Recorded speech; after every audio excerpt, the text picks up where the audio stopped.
मत कर माया को अहंकार, मत कर काया को अभिमान, कायागार से काची। कायागार से काचीर जैसे ओसरा मोती, झोंका पवन का लग जाए, झपका पवन का लग जाए, काया तेरी धूल हो जासी, काया तेरी धूल हो जासी रे जैसे ओसरा मोती। मत कर माया को अभिमान, मत कर काया को घमंड, कायागार से काची। ऐसा ऐसा सत्य था महाराज, जिनके मुल्कों में राज, जिन घर झूलता हाथी, जिन घर झूलता हाथी रे जैसे ओसरा मोती, झोंका पवन का लग जाए, झपका पवन का लग जाए, काया तेरी धूल हो जासी। घुट गया सिंदड़ा रो तेल, बिखर गयो निज सब खेल, बुझ गई दिया की बाती, बुझ गई दिया की बाती रे जैसे ओसरा मोती, झोंका पवन का लग जाए, झपका पवन का लग जाए, काया तेरी धूल हो जासी। झूठी माई थारो बाप, झूठा सकल परिवार, झूठा कूटता छाती, झूठा कूटता छाती रे जैसे ओसरा मोती, झोंका पवन का लग जाए, झपका पवन का लग जाए, काया तेरी धूल हो जासी। बोल्या बोल्या भवानी है नाथ, गुरु जिन सिर पे धरियो हाथ, जिनसे मुक्ति हो जासी, जिनसे मुक्ति हो जासी रे जैसे ओसरा मोती, झोंका पवन का लग जाए, झटका पवन का लग जाए, काया तेरी धूल हो जासी। मत कर माया को अभिमान, मत कर काया को घमंड, काया गार से काची, काया गार से काची रे जैसे ओसरा मोती, झोंका पवन का लग जाए, झपका पवन का लग जाए, काया तेरी धूल हो जासी। मत कर माया को अभिमान, मत कर माया को अभिमान, मत कर माया को अभिमान। नमस्कार दोस्तों, आज हम बात करने वाले हैं भक्ति मार्ग पर चलने वाले इस अहंकार की। वास्तविकता में भक्तों, हमारे जो जीवन में सबसे बड़ी, हमारी प्रेम मार्ग में जो सबसे बड़ी बाधा है, वो है हमारा अहंकार, हमारा अभिमान। यही अभिमान है जो हमें हमारे परमात्मा से हमें दूर दूर ले जाता है, और हमें शरीर बोध में इतना ज्यादा बोध हो जाता है कि हमें लगता है कि हम यह शरीर है, और इसी शरीर की भोग विलासिता की तरफ लगातार हम भागते ही चले जा रहे हैं, भागते ही चले जा रहे हैं। लेकिन हमें मिलेगा क्या इस शरीर के पीछे से? केवल कुछ नहीं, क्योंकि यह शरीर जो स्वयं नश्वर है, यह हमें नश्वरता ही प्रदान करेगा। हमें कभी भी परमात्मा की तरफ यह शरीर अग्रसर नहीं होने देगा। और जब जब भी परमात्मा के मार्ग में कोई बाधा बना है, तो वो है हमारा अहंकार, हमारा अभिमान। रावण का ही अभिमान था कि उसे प्रभु राम से उसे दूर करता गया। वहीं विभीषण ने प्रभु के समक्ष हाथ जोड़ करके उनसे विनती कर करके कि हे प्रभु, मुझे अपनी शरण में ले लो। और प्रभु राम ने एक ही क्षण में उन्हें कह डाला, आ गए लंकेश। यानी कि एक ही क्षण में उनको लंका दे डाली, क्योंकि उन्होंने अपनी अभिमान का त्याग कर दिया। भक्त हनुमान, जिनको अपने शरीर तक का बोध नहीं रहता, भक्ति में इतने चूर कि भक्ति की उस पराकाष्ठा को चूम लिया। मीराबाई, सबरी, कितने भक्तों की हम बात करें, गोपी, जो कि अपनी सुध बुध में लगातार खोई रहती, हमेशा श्याम के रंग में रंगी रहती, दिन की खबर नहीं, रात की खबर नहीं, पता नहीं गोपियों को क्या हो गया। गोपियां उलझी उलझी रहती, क्योंकि गोपियों ने उस अहंकार को त्याग दिया। और प्रेम मार्ग की सबसे बड़ी बाधा है अहंकार। एक बार रामकृष्ण परमहंस के गले में कैंसर का रोग, थ्रोट कैंसर उनको हो गया। एक व्यक्ति उनके पास आए और कहने लगे, व्यक्ति उनके पास आया और कहा, सर आप जितनी भी आध्यात्मिक शक्तियां हैं उस भगवान से हटाकर अपने गले में केंद्रित क्यों नहीं कर देते? क्योंकि अगर आप गले में केंद्रित कर दो तो हो सकता है आपका यह कैंसर रोग जल्द से जल्द खत्म हो जाए और आप फिर से चुस्त दुरुस्त पहले की तरह हो जाए।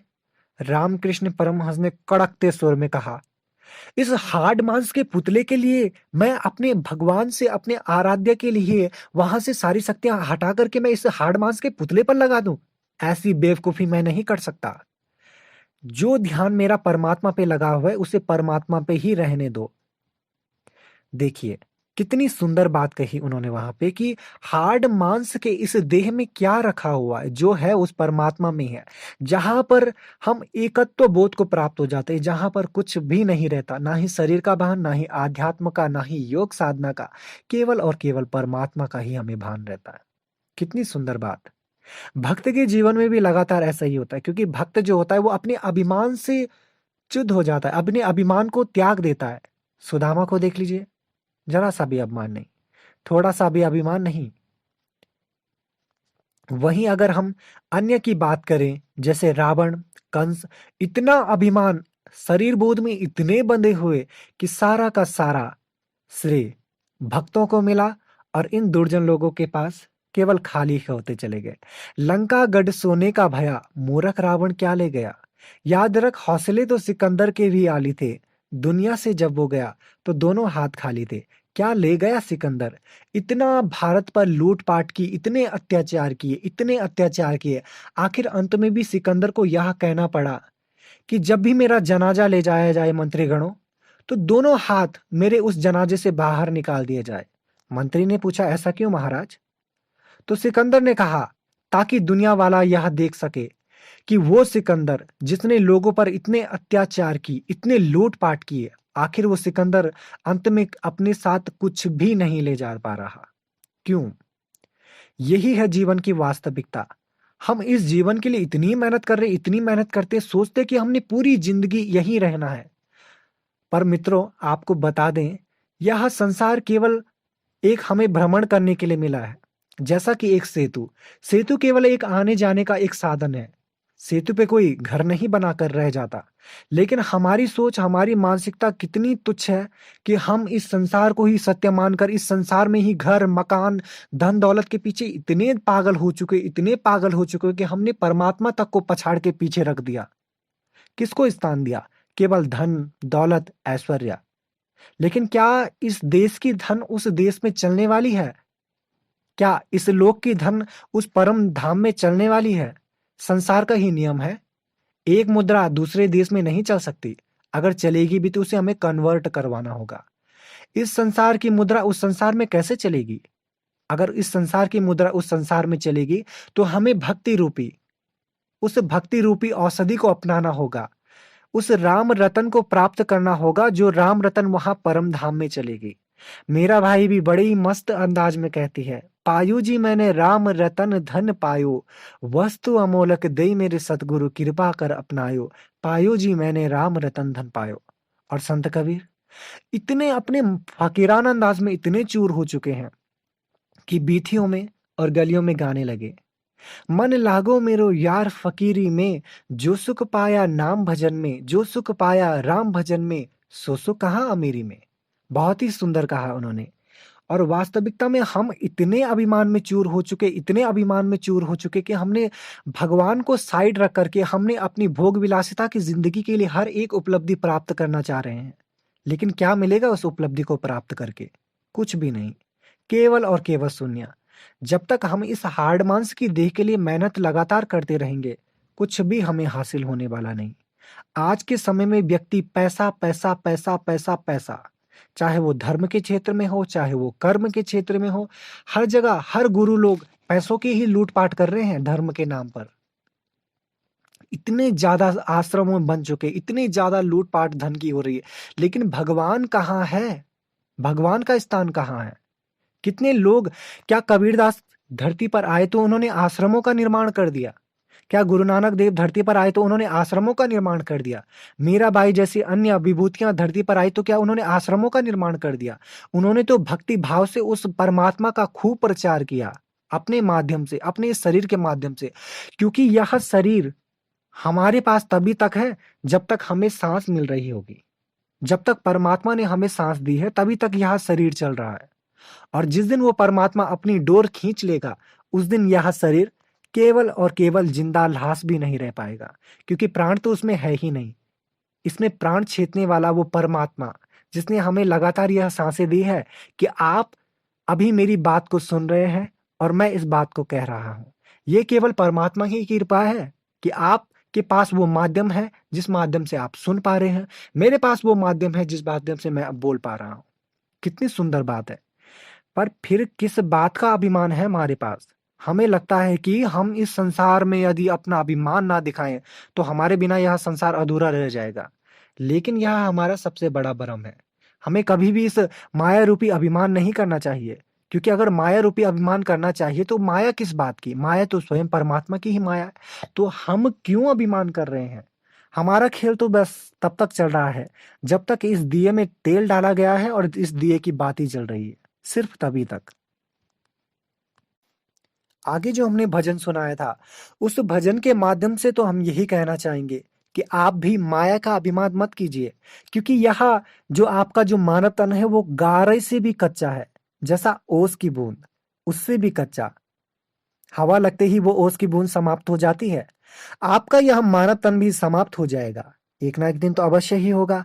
चाहे वो आज हो या कल हो या कोरोना महामारी के दौरान हो या उसके बाद हो या कभी भी हो, हमेशा कभी भी हम इस धरती पर रहने वाले नहीं हैं।